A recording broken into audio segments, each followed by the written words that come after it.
In part 1 of our lesson on character arrays and pointers, we saw how we can store strings in character arrays, and we also saw how we can work with character arrays using pointers in some of the basic scenarios.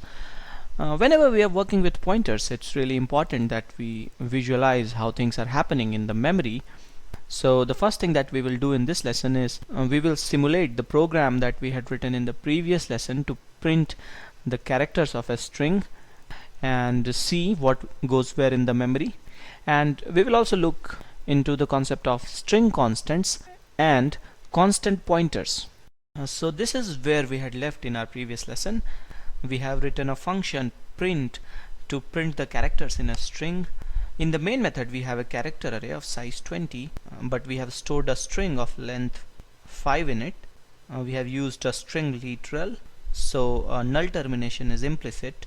We have talked about this earlier. So let us step through this code and see how it is working. Once again I have drawn this familiar diagram. The memory that is allocated for execution of a program is typically divided into these 4 parts, these 4 sections. One part of the memory stores the instructions in the program. We call that the code segment or the text segment.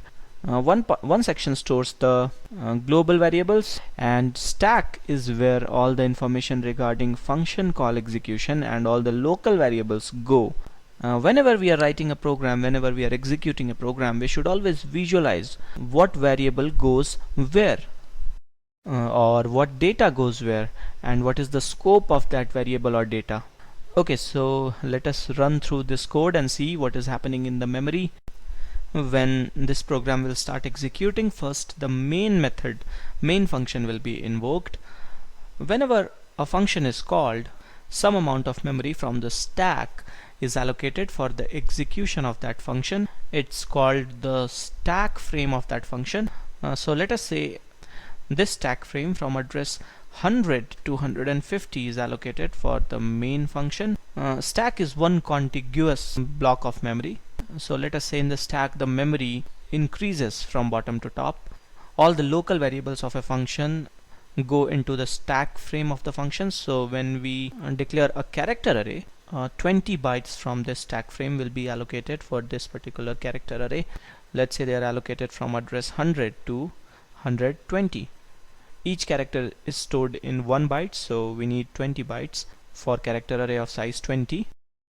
Apart from local variables, there may be some more information in stack frame, so that's why we have some more space. And now the control of the program goes to this statement, print C.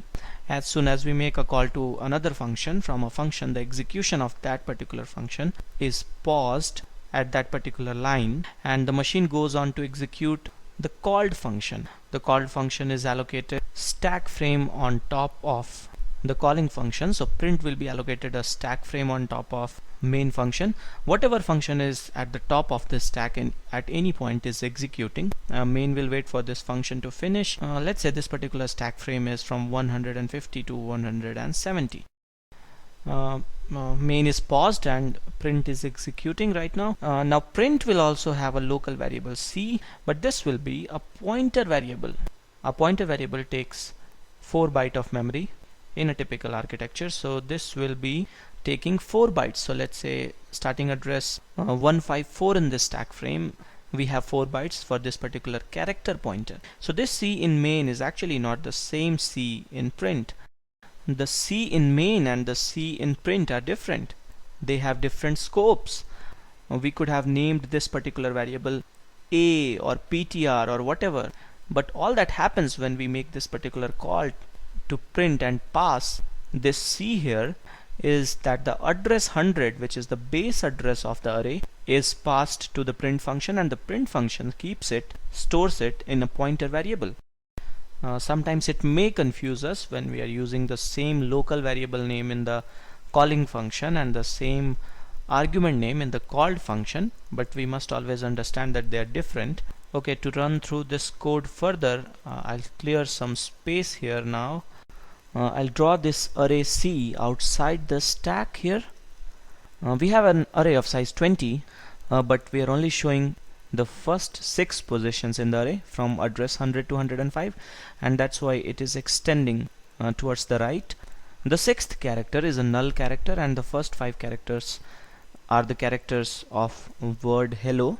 Now we have this another guy, which is C of print, which is a character pointer at address 154 that stores address 100, so it points to the first element of the array. Now let's come back to our program execution. Let's say we are here initially. I'll mark the statement that is executing by this green arrow. Let's name these two guys. This guy is C, but this guy is an array local to main, and this is also C, but it is a character pointer local to print. Okay, so now here what we are saying is, while asterisk C is not equal to the null character, when we put this asterisk operator in front of a pointer variable, we are looking at the value at that particular address.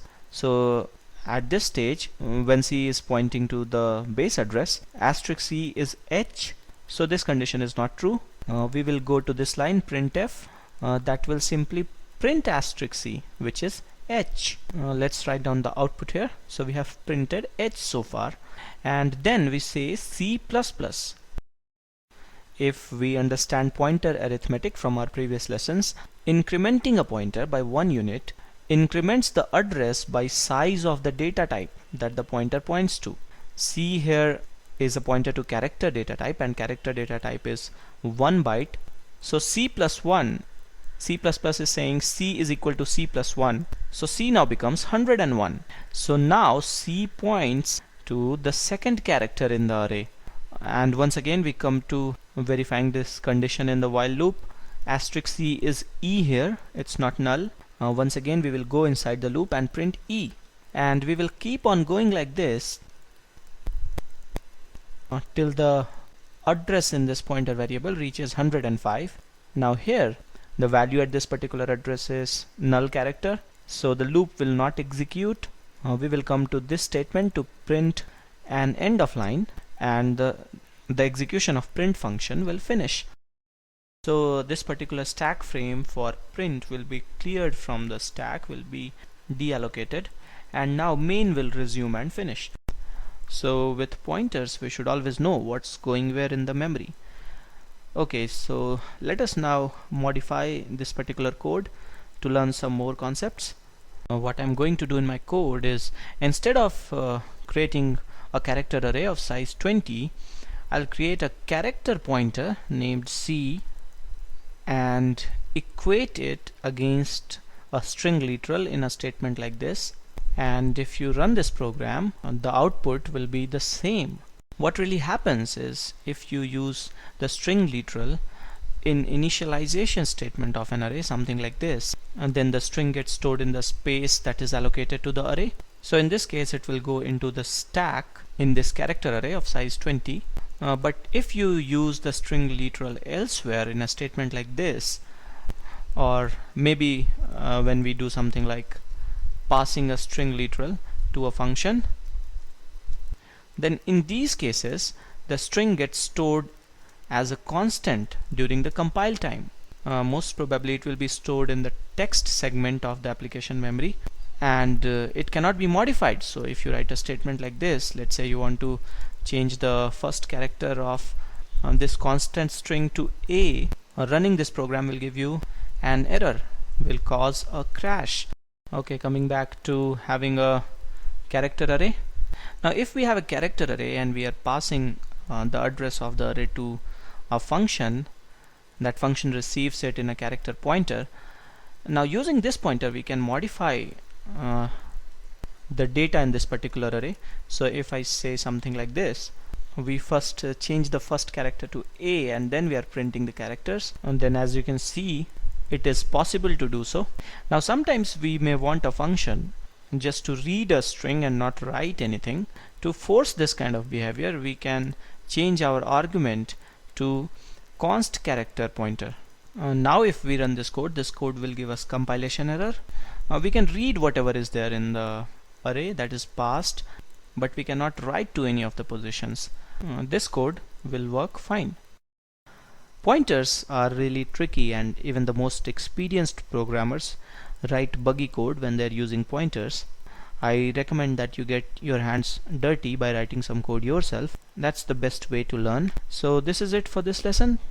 Thanks for watching.